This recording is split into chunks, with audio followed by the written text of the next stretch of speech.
Well, hello and welcome back. This is Keith from the eFramer Pro. Excited to be with you guys today because today we're going to talk about workflows inside of GoHighLevel, and we're going to build one out.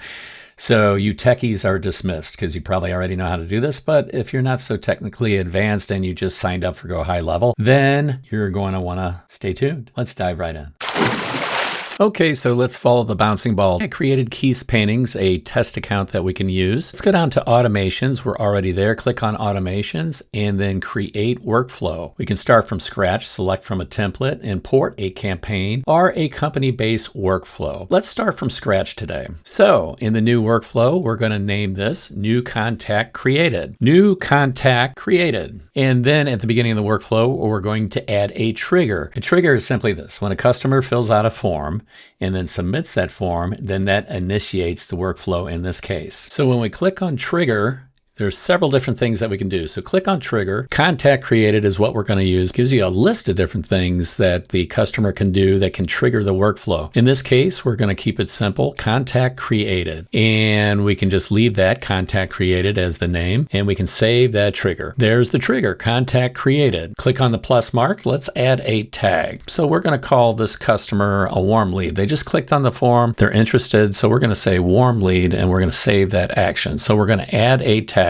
Next, we're going to click the little plus mark and we're going to send the customer an SMS. So let's do that. Send an SMS. So we can do that from a template or we can just type in a message. Just a simple information. Hello from Keith's Paintings. We've sent your requested information to your email address. Have a great day, and then save the action. So think about the next logical thing that you want to do. The customer has filled out a form. You're probably going to give them some information. The next logical thing that you want to do would probably be to send the email that you promised, right? Let's click on the little plus mark here and add to it. So I made this bigger, so hopefully you guys can see it now. So let's click on send email from Keith, and let's just say it's from keithspaintings.com. We'll throw that in there. You can CC or blind CC that. Subject could be info that you requested from Keith's Paintings. And we can choose a template to send that from, or we can just type in our own message right here. And we save that action. And so now we've sent the customer an SMS expecting the email. We sent the email to them. Now the next step is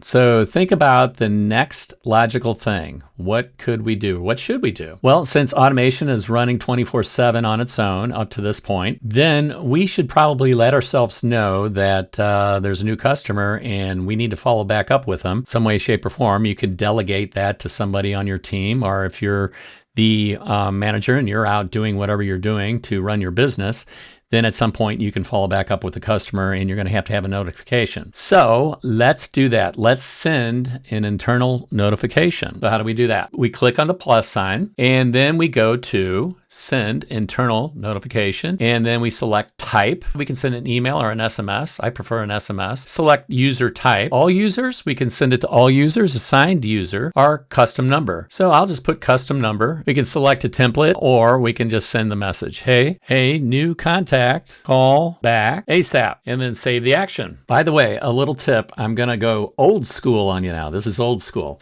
You can write out your workflow. Form submitted online, we tag them, we send them an SMS, we send them an email, and then we notify ourselves that all this is going on so we can call them right back. Right.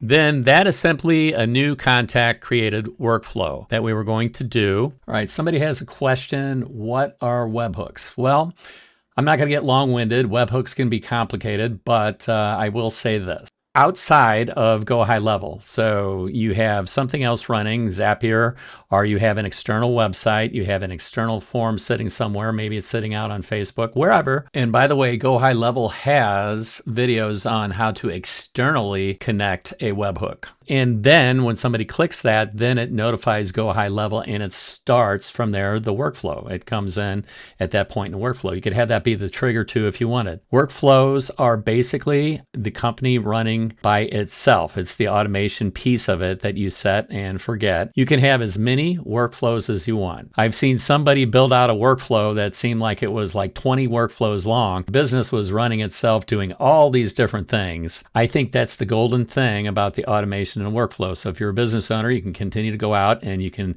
build your custom cabinets. If you're into remodeling, you can continue to, as a dentist, work on teeth. Whatever it is, you get the point that the automation runs in the background and then notifies you at the same time of what's going on in the background. You can pull reports and all sorts of things. I hope this serves you today. Anyway, we'll see you next time on the eFramework Pro, where we're going to talk techie things. All right, so I know the bell's about to ring. Class, you're dismissed. Oh, wait a minute. Here's your homework.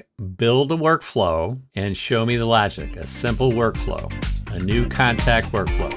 See if you can do it. I know you can do it. All right, we'll see you guys in the next. Take care.